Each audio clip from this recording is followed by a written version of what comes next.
அத்தனை செல்வமும் உன்னிடத்தில் நான் பிச்சைக்கு செல்வது எவ்விடத்தில் வெறும் பாத்திரம் உள்ளது என்னிடத்தில் அதன் சூத்திரமோ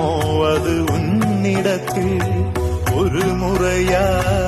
இருமுறையா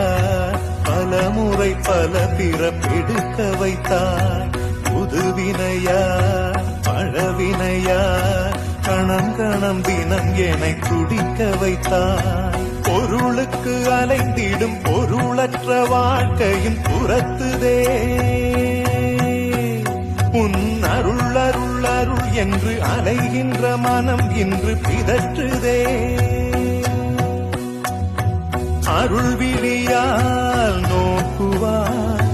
மலர்பதத்தால் தாங்குவாய் உன் திருக்கரம் என்னை அரவணைக்குதே